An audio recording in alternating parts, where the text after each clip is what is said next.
How's everybody?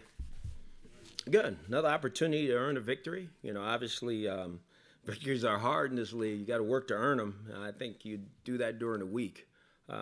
Again, playing an outstanding football team, regardless of what happened to him last week. The quarterback's one of the best there is in football. The guy is really having an out. He's going to have a great year. We know that, but he had an outstanding game last week. He continues to play at a real high level. Obviously, they have very talented players around him. He knows how to play that position of quarterback as well as anybody. So it's a tremendous challenge for us. Everybody talks about their defense, but that's not the defense I know. Kind of very uncharacteristic of those guys to play the way they played last week. But we know those things do happen. Obviously, we're going to have to make sure we get better during this week to go up there and have an opportunity to earn a victory. Obviously, there's some injuries we have. Emmanuel is the only player that missed practice today. I'm not going to rule him out, but again, we'll see how it progresses during the week. And then Kirko, again, had a little ankle, was limited in practice today. James Burgess was back at practice. E.J. Gaines was back, did some work today, so hopefully those guys will be ready to go this week. So again, we're excited about another tremendous opportunity. We got a lot of things to look ahead to, as we practice and get ready for the New Orleans Saints. And so, it's going to be a heck of a challenge for us. I think everybody was a little, I don't want to say surprised, but when Josh plays 69 plays, he's only targeted 3 times, et cetera. Today he talked about there may have been times where he was being used as a decoy and he was doing whatever was asked of him out there. Do you see, though, an expansion of how much you're going to use Josh going? No doubt. No doubt. I mean, Josh, when he's ready, when he's going, like we know he can, he has an opportunity to make plays. We just got to continue. He's got to continue to work to be in the right spot. We got to give him opportunities, and I think we'll do that. Was there some rust in terms of, he talked about, both he and Tyrod today talked about a couple miscommunications. Mm-hmm. Is that kind of natural, do you think, considering all the time he's missed, whether he was in camp or not? No doubt. I mean, those things are going to show up. I think we all know that. But we got to get those things corrected as fast as we can. In order for our offense to function better, our outside guys got to be able to make plays. They got to be able to make catches and huge plays for us in games. Were there times when he had one-on-one coverage and Tyrod just chose not to go to him for whatever reason? When you went back and watched your film, did you see opportunities where you thought, okay, maybe Tyrod could have taken advantage of something? No, there were some chances. I mean, there's some chances we got to do a better job running the routes. Not just Josh. I think all of our receivers. I think, like I told you guys the other day, I think it's an offensive unit thing that we got to continue to work through and understand when those opportunities present themselves that we got a chance to make those plays.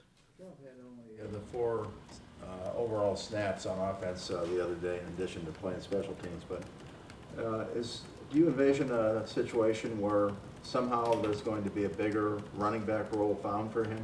I think it's going to work itself out, honestly. I think, obviously that was the first game. I think game flow kind of dictates things, how things are going, things that we're trying to accomplish and do. I'm sure there's going to be a game where he gets a ton more carries than he did the other day. It might be games where he doesn't. I just think how the flow of the game goes is what's going to be important as we move forward. How ready is he right now to when you've seen him at his best in the preseason, did he look like he could help you? Oh, no doubt he can. That's why we suit him up on game days. We really think he can. If need be, we'll stick him in there and let him play. But he's got to continue to grow and get better, understand our protections better. He had one of those moments in the game where it didn't work out well for him. So I'm sure he's grown from that, and hopefully he will play well. Josh, Gordon talked today about how Tyrod seems like he came back even more motivated and how resilient he is. And can you just maybe address what you've seen in him? He's getting ready for this week. I mean, no quarterback wants to go and, have the statistical things that we saw from this past week. I thought Tyrod finished extremely well in the game. Made some plays at the end that gave us a chance, obviously, to tie the game, him and Josh, and put us in position to make some other plays. But again, it wasn't a Tyrod Taylor performance. I think he'll be first to tell you that. And everything's not going to be pretty. I think we all know that. But at the same time, we're looking for consistency. So, again, you go back to work. We put that one behind us, and we work at this one. And I think that's what he's trying to do. When we talked to you Monday, you said Emmanuel's going to get more tests. So if you haven't ruled him out, that means it's not like one of the super duper. Absolutely. Right? Yeah. So let's just see where it is as we go, and we'll kind of go from there. Kirksey to play Sunday? Absolutely. Hugh, what's your level of concern about the pre-snap situation going into a dome in New Orleans now? Oh, it's concerning. We got to work at it this week. You know, obviously we're going to have crowd noise. We'll have it revved up as loud as we can. That's something that we have to, you know, take care of. You know, those self-inflicted wounds like that, we can't do that because it's hard to overcome those. So we brought it up to our players again. They understand what we need to do, and we need to do it better. And we're going to do it better in practice first. What is Harrison's experience in silent count? That's not a project, I would think, for him, is it? No, it's not a project, but again, we have to work it this week. I mean, it's going to be a little new for him, you know, up here at this level, as loud as it can be, playing against the type of rushers that he plays against. But again, you know, that's why we practice all week, you know, put him in position so he can have success. What makes Cameron Jordan a challenge for you guys? He's just a tremendous rusher. You know, he's one of the better pass rushers in the league. He's strong, he's quick, you know, he's tenacious. He's one of those guys that comes to work every day, and in the game he plays hard, you know, and I think our players respect that. But again, he's somebody on their defense we have to slow down and have success. He was talking today about him. He said he expects to be lined up front across from pretty much the whole game. Oh, absolutely. What challenges is that for Hubbard, and what do you think that he'll be able to do with it? I mean, it's a big challenge. I mean, that's why we brought Hubbard here. You know, he's got to get these guys blocked, you know, and obviously there's some things we'll do to assist as much as we can, but his number one job is to block him. And he's going to end up on the other side of the line at times too. I mean, it's going to be a challenge for our offensive line, but they have other guys too. You know, Okafor is not, he can rush as well. You know, this is a real challenge for us offensively with this defense, you know, on turf. So we got to handle it. The other side, how do you slow down a guy like Kamara, who can beat you in so many ways? Yeah, well, I think it's slowing down Breeze first. I think he's the guy that hands it to him and throws it to him. You know, obviously they have some tremendous players. Michael Thomas is playing good. Ted Ginn is playing good. Kamara is playing extremely well, and so is Breeze. But I think it starts with Drew, you know, and I think we have to do everything we can to keep all those guys in front of us. You know, you don't want those guys getting behind you because it leads to points. So we got to come up with the right game plan, and we got to execute it. Respect level for Breeze, and what factors do you think have gone into his, you know, such sustained excellence from him? It's like a lot of these quarterbacks who are, you know, getting a little older. You know, they've done a great job of taking care of their bodies and their minds, you know, and he works at it. This guy's been the most consistent in-the-pocket passer over the last 5 years that you've seen in the National Football League. He knows how to do it.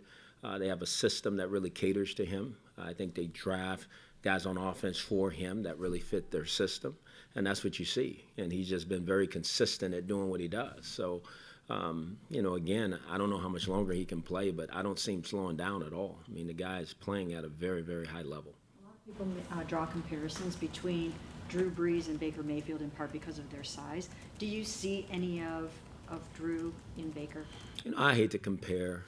You know, obviously I can see people saying that, you know, until Baker, you know, someday gets his opportunity to play that way, you know, then we'll see it. You know, obviously, you know, being compared to Drew Brees, anybody would be excited about that. But this guy is one of the best quarterbacks in the National Football League, and we hope that's what Baker will be in the future. You know, that's the goal. Thomas was New Orleans leading receiver last year at 1,200 plus. What's the synergy like, though, when you get a talent like that with a quarterback like that? It's special. You know, I mean, obviously the guy was targeted 17 times last week and caught 16 balls, you know, so they have a special relationship. It's not just him, it's Kamara, it's Ted Ginn Jr., it's all of them. I mean, they play at a pace to where the defense has to account for every last one of those guys. But those guys are really good players.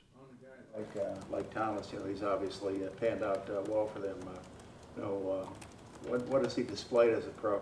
Not that he was drafted low, but what has he displayed as a pro that's, you know, made him a good pro? I think consistency, you know, accountability. He's always out there. He's making plays when the ball's thrown to him. And like I just said, I mean, the guy caught 16 of 17 targets. He catches the ball. He makes plays for that offense. And that's what you want. That's what you need at receiver in order to, you know, for the quarterback to feel comfortable with you, you know, and then he makes uncommon plays, whether it's a catch or it's a broken tackle or he just makes those plays for their offense, which I think is important. You mentioned Breeze's ability to throw from the pocket. How much of that is Drew, and how much of that is their offensive line? I think a lot of it's Drew too. in the sense that he doesn't hold the ball very long. The ball gets out, you know. The offensive line obviously got to take some credit too, because they're trying to protect him, and I think they protect him at all costs. I mean, they understand who their quarterback is, and as an offensive lineman, you want to make sure that guy's always upright because you got a chance to win. So, but I think he protects them by getting the ball out of his hands too. Speaking of getting the ball out fast, did you detect a slowness in Tyrod compared to the preseason? I just think in our whole offense. You know, I keep saying I think it's an offensive unit thing. I think we got to play faster, crisper, with more assurance, and I think we will. You know, I think, again, that was the first game, some elements. I'm not blaming it on any of that. I mean, but there were some different circumstances in that game, you know, but at the same time, I think we all recognize that there are some things we have to do better as we head into game 2. The protection unit in general, not just the line, but everybody, is it a big adjustment to try to learn how to block for such a running quarterback? No, because blocking for him in pass protection is just what it is. Now, when he takes off and runs, I mean, there's not a quarterback in the league that when things break down doesn't attempt to run or throw the ball away. You know, that's just natural. So it's not about blocking for a running quarterback. When we say there's a passing play, he's still going to drop back and try to throw the football. So I think, again, it's the unit playing together, understanding the strengths of the protection, the weaknesses of the protection, and then executing at a high level. About Thomas and what the Saints did takes me back to Gordon. It's like they made an effort. They said, we're going to get him the ball, and they did. What's the balance and what's the holdup in doing that with Josh? I don't think there's a holdup. I mean, I hear you. Guys, obviously, last week. I can't go back and undo the Pittsburgh game. You know, what we can do is move forward, you know, and we got to put the ball in our guys' hands this week and give them opportunity to make plays. That's what the offense designed to do, and that's what we're going to try to accomplish. Do you say to yourself, we got to get that guy the ball? I say to myself, we got to get all of our skill guys the ball, whether it's Josh, Duke, Jarvis, you know, David Njoku, all those guys. They got to touch it. If we're going to be the type of offense we want to be, those guys have to be able to make plays week in and week out, quarter in, quarter out, in order for us to be successful. Do you think Todd Haley learned some things about his offensive skill players, or just really the whole unit, that he may not have known because he's never seen them play in the heat of the moment in a real live game before, and now he's gone back to the drawing board and will do some things differently? Oh, absolutely. I think you adapt, you adjust, and I think, you know, obviously Todd's been doing this for a long time. I think he sees that. I think we all do. I think when you look at it, again, you just said it. I mean, that's the first time he's had those guys for a whole game, you know, a quarter, a half, I mean, a whole game, you know, where people are game planning for what you do. So, again, now you have to make those adjustments, and I think we will. I think our players have to make them as well as the coaches, and on we go.